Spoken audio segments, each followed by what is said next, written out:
Do you want to speak English more confidently? To understand stories, express yourself clearly, and feel proud of your progress, then today's story is for you. We'll listen to a powerful, emotional story and practice real English through it. This isn't just listening practice.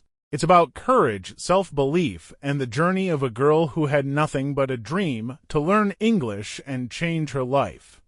Are you ready? Let's begin. Her name was Zoya. She lived in a small village surrounded by mountains where the roads were dusty and the nights were quiet. There were no English classes in her school, no libraries, no Wi-Fi. Just a blackboard, a few books, and a big dream inside her heart. Zoya first heard English on an old radio her father brought home from the city. She didn't understand a word, but the sound, it felt magical. She sat by the window every evening, listening to voices she couldn't follow but didn't want to stop hearing.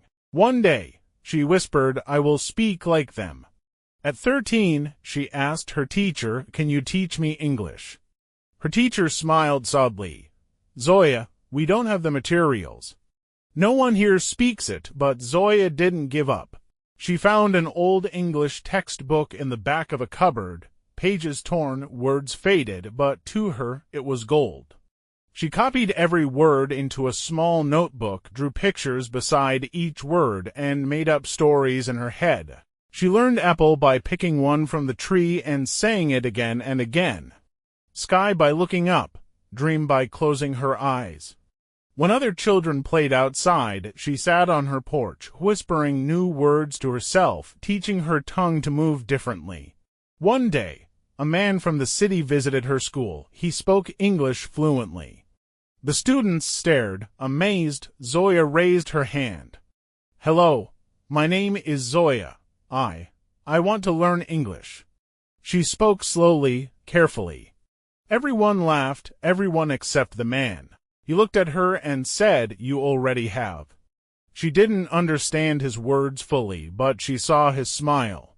That day, she wrote in her journal, "Today, someone believed in me."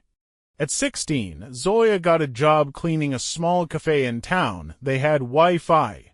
Late at night, after everyone left, she used an old phone to search how to learn English. She discovered online videos, podcasts, subtitles. She repeated phrases quietly while washing dishes. She practiced English with the radio, with customers, even with herself in the mirror. She would say, "How are you today?" "I'm fine. Thank you. I want to learn more." Every day, her confidence grew. But it wasn't easy. People still laughed. Some called her foolish. "You will never leave this village," they said.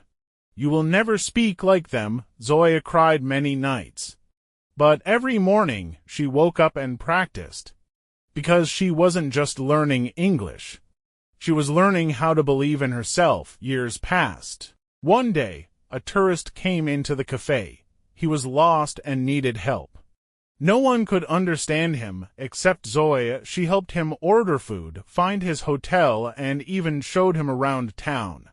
He was surprised. "Your English is very good," he said. She smiled. "Thank you. I taught myself." That moment changed everything.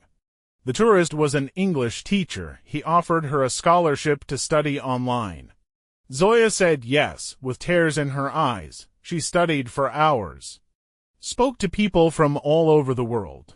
She joined language groups, started writing in English, and even posted videos. Her first video, "Hello, my name is Zoya. I taught myself English. And so can you." Today, Zoya is a teacher. She teaches English to children in villages like hers, places with no books, no Wi-Fi, just big dreams.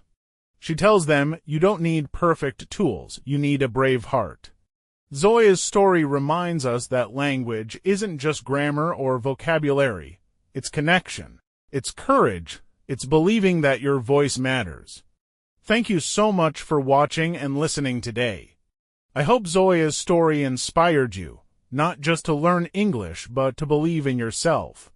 Every word you read, every sentence you speak brings you closer to fluency. It takes time, but it's worth it. If you found this helpful, try listening again or shadowing Zoya's story out loud.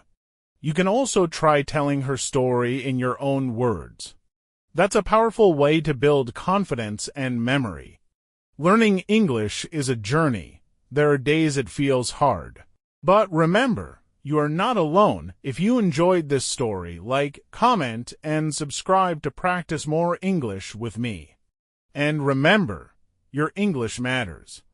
Keep going. If Zoya could do it, so can you. And I'm here to help you every step of the way. I have many more videos with real-life stories and English learning tips. Be sure to check them out. Your progress matters. And I'm proud of you for being here today. Keep practicing, keep dreaming, and never give up. You are learning English, and you're doing great. See you in the next video. Take care and keep learning.